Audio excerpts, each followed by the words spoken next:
City no more 41 points. Newcastle 41 points. And it's already game now. You could feel some but the intensity. Any other never what game no. In fact, don't forget, sir, Newcastle for they'll be one of the best performing teams in the Premier League this season. So already the likes of Isak, Bruno Gomes, Joelinton, even in the absence of Obitse Miguel Almiron, where they were Abrantier, the Antony Gordon, any Yakub Murphy, about partner Isak who attack. Tonali, Maka Gomes, Joelinton is injured, but Joe Willock, and this all with team, even defense from Louis Hall, Abrantier, the Damben Noma, Karen Trippier, and your bad side. But see, this was a game that Omumi and no be here results to get into the top 4. But Nyomana Manchester City Edanedi by winning 4-0 no was something that was so great. And I'll repeat, in a long while this season, I've never seen Manchester City as ruthless as this. This is a City team. Say almost one ball we are a reminder of what a Juma Pep Guardiola at the City Ababe. Because on my Newcastle a dog chance. Without the ball, the way I know I'm defending, I'm shape, I know I'm attacking, and then again, when you're fast, so and making sure that all those important moments, I'm making a count was just top notch. Now, look at how the first goal came about. In fact, City controlled the game. Can Newcastle finish on inside, dominated, and their tactical game approach was just superb. Ederson and only she Abrante and the other Omar Mamouche, and see. That direct ball na Ederson boy, you know. Ellen Holland na that decoy role making sure say on the real target man. And to say area ball be about it is likely say Newcastle for now Jembe for say Holland na target. And the Holland because goalkeeper never kick ball no. On trade Dambe in room. Now so trade Dambe na Abrante and the other can trip any position in yet. And the Abema Omar Mamouche with that pace now no. Edbet me room bone signature better and of course it worked perfectly. Emma Ederson enya assist again in the Premier League history. Ababe goalkeeper with the most assists. 6 no goalkeeper and the yes the man Ederson the other so excited and say this is in quarter. Not just that, in only 266 matches and or the in fact in that keeper and there were 4 assists, 294. Over other goalkeeper David Seaman 344 matches and Sana Onya 4 assists. Paul Robinson 375 and Sana Onya 5 assists. So Ederson in just 266 with 6 assists tells you Sampa he's been that good. Now me who Man City lineup and I'm said Abi. So already this very lineup Ebema statement tell say me mama Nico game no because talking of almost all the players a static game no. You could feel Sampa, this is the City's future. Among for Pep Guardiola and responded to defeats in the Adiana. But results they started at 10 and after now for Adrian Costa the kind of signings are all year for the past year. People think the players now what on and your Guardiola team on team recover those people in your number someone went. Kofi or started Abdul Kader Kushanov, who was so good on the day. And it looks as if you hear your confidence say on Yadianka Pep on for freelance. And I was study Pep in the signings. Yes. Put that aside. And they or started Nico Gonzalez as a 6. Now Nico Gonzalez, the way that he played, controlled the game, passes are Oputi here when he hit man. Yes. He was everywhere. And without the ball. In fact, about over 110 passes on the foot of play. On the play, when you had the most passes. Don't forget, say in the debut Premier League game, first Premier League match. I remember when I first watched Rodri, as some me kind of the same thing that me who Nico Gonzalez in the first match. Now in the cup game, Oprai, but this very game of Bamu, Akofi Obebo, 98 passes, accurate passes. I attribute to 97% in terms of pass accuracy. 14 passes into the final third, 4 recoveries, and you see. He was just superb. Say Mamouche man of the match with a hat trick now. Kofi and Nico Gonzalez the man of the match. And the way I you so calm on the ball, the passes. Adeba ko man obobo ni na me reflect here. All Man City no. Gavi, Pablo Gaviria Barcelona. E try dey be to Twitter say onkonko tro mo how good are. Because on cry no money no wala ma see anim no. No munim say in terms of ball ba na there Nico Gonzalez ni nimbo. and no be na Guardiola who said that be profile we no e be fitting perfectly for a long while. A lot of people every game say ampa ade City alake ache in a holding role no and na Nico Gonzalez e dia ba no. So we are only waiting to see say we no the obe to aswa here there City will be good to go. Now Omama Mush Kofi the first game now a ball for City no Haaland can say me go for drama so against Chelsea. Yes, or say ne touches scratches okuta something special.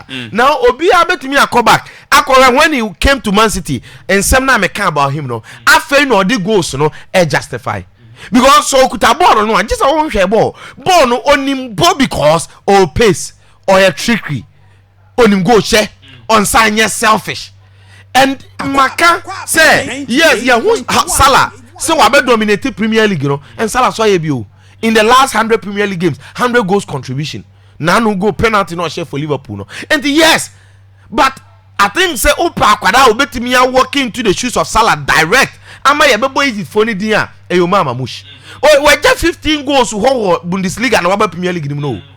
In the whole of the Bundesliga, kwa wambo hat-trick, but abebo hat-trick. In the goals no share ni nyina no. So I mean, all those type of goals should tell you the kind of player oh yeah. And then you know, say Gliwish ni dokunumu heye because Guardiola na man who say players na all pair as the wingers. Na ye adwuma na man no no anu anya no. Savino bon no nso weni ana.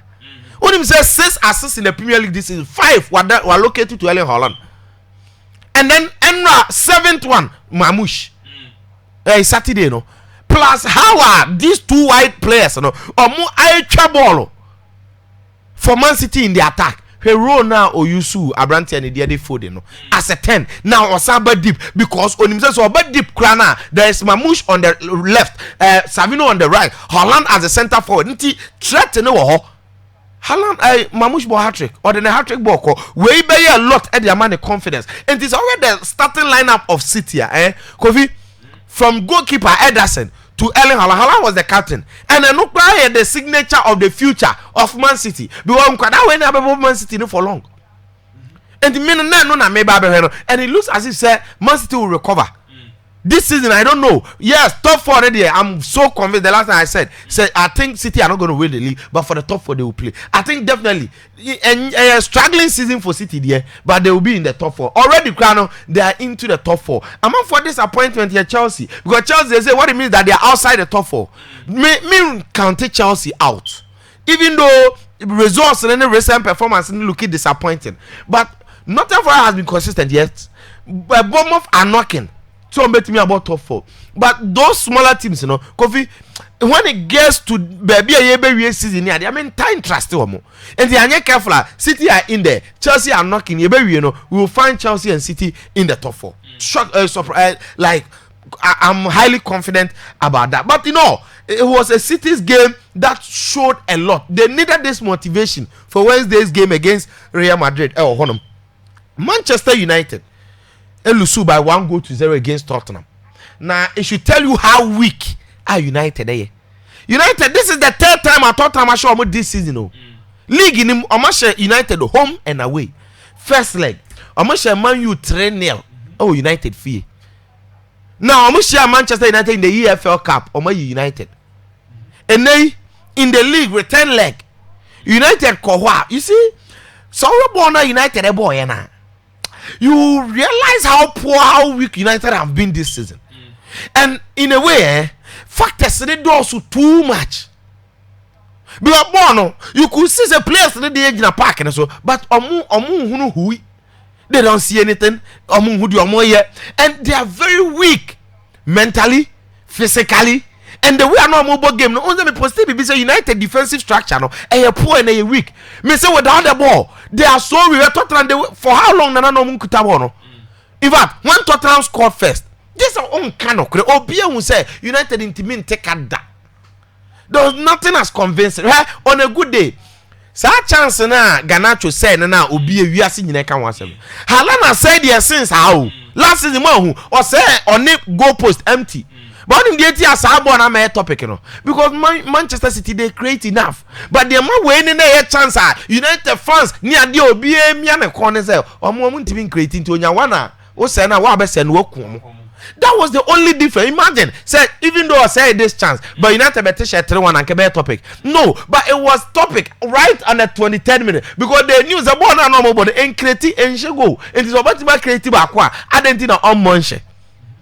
What I say? Born the nanka a bit mashe, but football is sometimes like that. And that was what happened in that very chance. But see, why now baby me? Madika same way. Mra Amorim Ebefa United. And the last match was Man City. And to a Man City na me catch am say. Amorim achire bibia ho sport say he's a very good coach. And to about Manchester United man you know the match in recent times all the top managers with even better and proper CV, better experience, even on my mature the crown Kofi. They were coming as good coaches on Betty from David Moyes to Jose Mourinho to Eric Ten Hag to Ole Gunnar Solskjaer. But because United job the impossible job for every coach in Inti, all those coaches Kofi, they were deemed as the worst coaches ever in the history of even football. Any pamo and Mguasiemuli. And they say Amorim ba no or starting or Lusune Mkoya Yantias say Yabejatum say Wasanda because Sporting now on sign.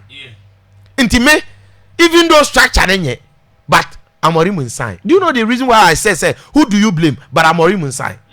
My whole percentage, it is not encouraging. In fact, the money here say Amorim buy about Premier League matches in 14. Because who him say Everton? 14 Premier League matches. When you have 14 points. Only say Everton not or battle relegation. At some point, Everton were just 1 point away from the relegation zone, and Everton that on top of United.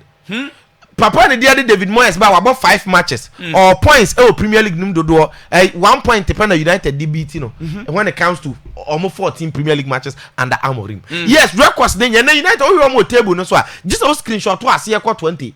So what? Yeah, coffee order 15 and one screenshot to now one crop it and yes, United. Oh yes, and yes, it is not good. But who do you blame? See, this is United are changing 3 managers. Do you almost started pre-season and Casano? Not tactics, then system now Obono. Yeah, Pamono. Yeah. Do you ever for a team never bought 4 matches, no? Or board directness, any different style.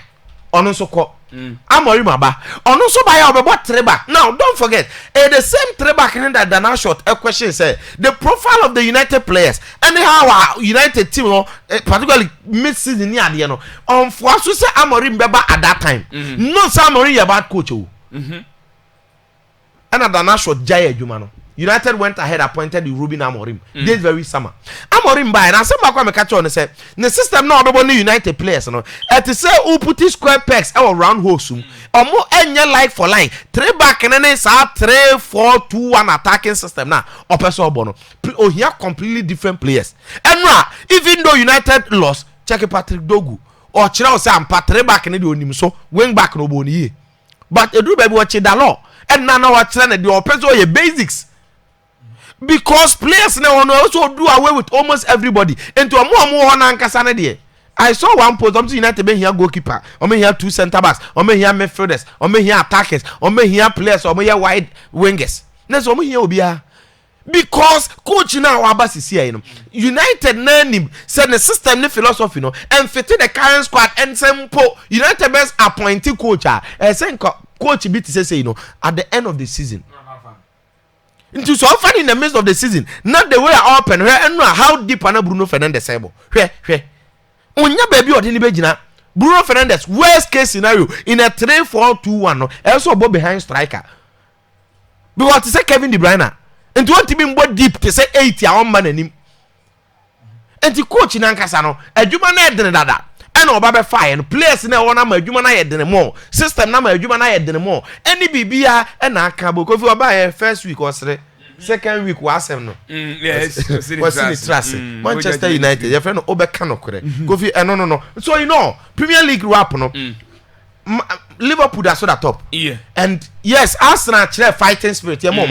They show said they were really ready. But see, even though now a lot of players are but etan one new boys na buy and some catch us right instead still coaching the start or no akwa who say Arsenal na makano. But see, I'm winning by 2-0. Mikel Merino had 2 goals. Stunner. Okay. But Liverpool, in a game that next say you draw because the last chance omutimi clear ball no every horo tells you that fighting spirit Liverpool to maintain the gap. I think definitely they are going to win the league, and that is one of the things that they should. Say Kunya Sanchez those go Kunya no ni more power. See, Wolverhampton obo, but checking the goals, checking brilliance, checking intelligence level of Aquadano. Kofi, or Mami feel this goes so once again against Liverpool. Now, Yanko Spain. United has struggled. Antony Efili. Now, Antony about 4 matches. 4 matches, no Kofi. Why 1 assist? Why 3 goals? In fact, in the last 3 matches, Nina Antony Eshe goals. And you are contributing 4 goals in 4 matches. Now, I know crowd there. Minim so Antony performance, one of a kind near you waiting. And her crana want to be near her, I'm against the sign. See, first, on the penalty na Giovanni Le Chaux Bosseno. Okay, penalty you. And no assisting no she go. So it was all about him. Okay, number 7 shirt. And then he's playing that well. You see, before this game, on the previous game now she go. He was asked, say, like saying no Philly or be joining team with. And I say that was more Europa game against Ghent. And I say, of feeling more confident. And football and as a player, and so confidence level basra, everything happens naturally. Next or part, let's say ability they will so confidence in you will be able to show the ability. And then no end was starting show. So what's the deal? Antony be struggle with Manchester United, but you never heard from me. Kofi say me cassette and I say a man for sin at teaching me ye be that. One steady because I saw Antony our Ajax. Me Baba Ket was said the Antony that I saw, the trickery, any potential and I watch on him born a ball. But you see, football amaya who be say. Debi America adaptation is one of the most difficult things in a player's career because signings, movements, say all different team. There are 2 Kevin De Bruyne or Chelsea. Yeah. There are 2 more Salah or Chelsea. No, ebe ma wa judge player be wrongly say wasan. Ebi ana right environment. There are 2 Eden Hazard no or Real Madrid no. Ebe ma judge player be say onya de, but ebi ana environment no and in favor no. Because every player he have confidence to play. Or he has support. Or he has to adapt and send a ball ba na ewo ni mu na kasa epie. Ade Antony we ye bi bro so Ajax o. And ade ba kwa de bia na me kan about Antony problem ne say and your man na Premier League ni demand no. Sa your man no like nti na all struggle. Why? Because Premier League no he have pacey players. Players who ye fast. Antony is not that type. Onye pacey. A directness of play. Antony onye direct player. Oje ball obe trek wansana wako. Again, a here high level physicality. Yes, and you may say that Kopama going to be more, but Kopama profile is difficult to kill a lot of boxes and Zagrana a physical level. What I say, but see, Antony so physicality anywhere. But on your team, Liga open. Liga, I mean, more of Ajene, yen push ball and Fankwa. He will always do that thing, and I know, and no show honor. And yes, Antony did it for Real Betis, and Oba, check Real Betis form to be a koye. Enra Osenya man of the match. Yemona Basso. Now, La Liga weekend in the Barcelona Mobi. And then on Bebo. But I think Obianwa or enjoy weekend and say Barcelona fans. Right. Because the unlikeliest situation. Say Madrid rather first bed drop points. At the same time, Atletico Madrid who sad almost drop points. Ama Barcelona and win will take them to the summit. They will be on top. Madrid now 51 points. But goal difference any head to head in better than Real Madrid. Yeah. So they are definitely going to go to top provided set on mission. Now Real Madrid situation there. It was all about referee Jose Muniera Montero.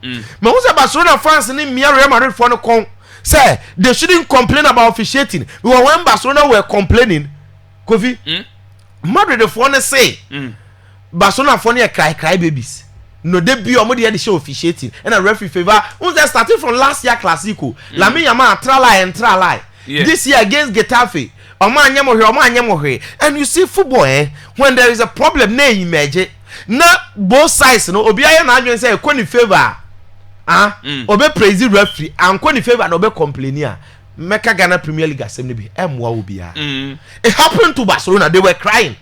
Real Madrid for no, instead of them say ombe look at the end critical no maka no kren till they be a major neutral point no omo enjoy it because they call omo favor to Real Madrid no Barcelona for no so omo be genuine. There are some few people are omo say oh ampa referee no nyoma e call so referee na amwa, but most of them some be genuine no, it is going to their favor into omo so say hey enya sa Madrid for ni nyedi but Kofi see referee Jose Muniera Montero unim say so far according to La Liga a report over 89,000 threats on the life and Uncle are commenting. Yes. Draw no. Over 89,000 comments and no much chance on Uncle for threatening. They say omo pe baby or tikeke and now we hear na busianfo. And truth is that no man also on the foot of play no. Kofi from minute 2 to the 90th. In fact, among for himself Madrid complaining because omo drop a point. No, they were complaining when they were leading. Game no omo nyan sheye no. Mame vini chances ni two no. First one penalty. Clearly. Player need the Niko to be ball no. And ball so ha. And then from the other angle, you will see directly say in any case on the ball neighbor where you born after defender no dey Niko to do akọ clutch no. And that time Kofi at any given time a penalty. Now next one there na nsabo mu no. Player na top form instead of say obe protecting nsa no obi e nsa na mo because ohun say wan fa nsa and clear ball na vini be ball we referee fans na anko ni favor and I call the favor into your okay. Now put that aside. There were a lot of incidents, infringements, and then your Mbappe reaction we obi de ne elbow epem ne chest. Antony. The other one, the players some nanim. And all these incidents, Kofi, fouls.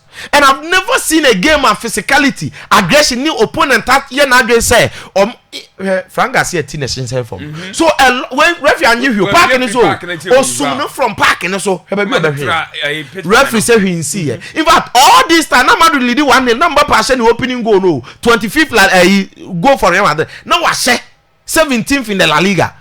But they were complaining. In fact, Ancelotti 21 minutes and no yellow card. Saturday na Madrid lead. What was it? Jude Bellingham. Sabo no muko protest o di red card no. Na Madrid lead. So it was not because omu draw game no omu complaining. They were complaining whilst they were leading. Why? Because genuinely, Kofi, me devoid of interest. I'll always say it as I saw it. Now Bellingham asem no. Initially ni enim di okan. Because the who ya say referee say calm because first half no odi record that was the caption like highlight omudi kan yi and Bellingham oma oyi obey no and oyi record and odi chair no Bellingham say what I say so time ani nyina ya try to find out no and a movie star na production company twa La Liga ball no omudi ama media TV no omayi okay movie star for say omudi ayi video no omu ni che say Bellingham you use the word fuck off. Now I'll start with I'm talking to you with respect. No can't fuck off. And no na where I'll move from now. Now after that, referee no echo interpret say Bellingham catch and say fuck you. The reason why all this unpalatable was me using is say I want everybody to be clear here. Yes, I can read you so come in. But the reason why I'm explaining is say Bellingham I catch the team and say and yes I know kind. The referee na dwen here and say fuck you no. And yes I know kind. No can fuck off. Now fuck off no kwa wan kan fan chere referee no. And the Hansi Flick in chere mu ne say no so no na Bellingham cast asem ne chere na. Even though a meaning the same as fuck you by any respect. But the truth is that according to Bellingham, he didn't direct it to the referee. It was like him want to say referee boy way a foul. No referee say like on the wagina there something like that. And to all 10 you know. Yeah shit. And he was saying it to himself. So that was the reason why first Bellingham said that Ancelotti came and said okay. Again Bellingham not seek permission share media no unzo your interview and or chire mu because on person narrative never done it and one also the thing because last year Fisher we were mobi against Valencia or the same thing on the referee and money the red card okay and he's one player or nyasa issues no already now akase tia Garnacho ni English teammate or the yes. Boy na yeso ko report bi nya Garnacho man uni no Oh, Greenwood. And after that, no, na as a Ninsem be or canon your ma or cano and resemble the personality. And in the day, so no, it was quite similar. Now, see, baby, I didn't ekekakoro. I think League, you know, Madrid, Barcelona, they can lead here. I'm about to the top. I'm a Madrid, ever so first. Now we have a disappointment to wapa, and it's a Madrid so about 2 league, you know. Atletico Madrid had the opportunity to go first. Pablo Barros red card. In fact, Atletico were down until last minute, baby, and Omunya equalizer. Could you believe? So why about Atletico Madrid about so you performance or Madrid and Dina Covita go?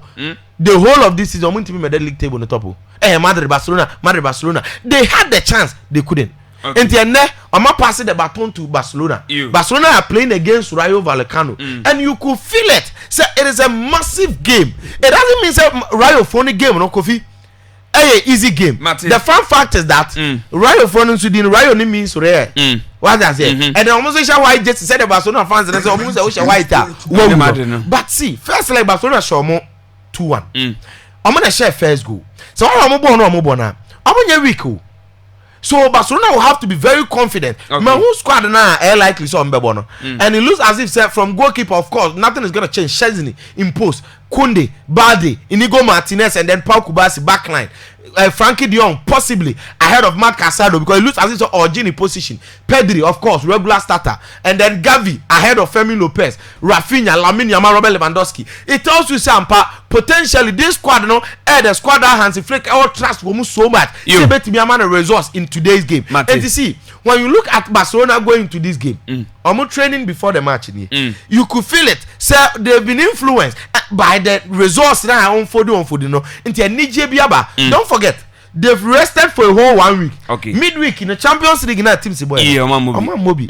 And to Omonya enough rest. And then Omobo companions. Last season, Omo 3. Man, this season, yes, Rayo, Omo that 6 was a saying. And the way they function, when Real Madrid board draw, this season 3-3. And to Omonya week. Mate. And Barcelona, I think they will win this game, but they will have to do the most. So I'm find it easy. So be a drop here. Yeah, that's no. I was saying Adam said now what's in Casamon on Instagram.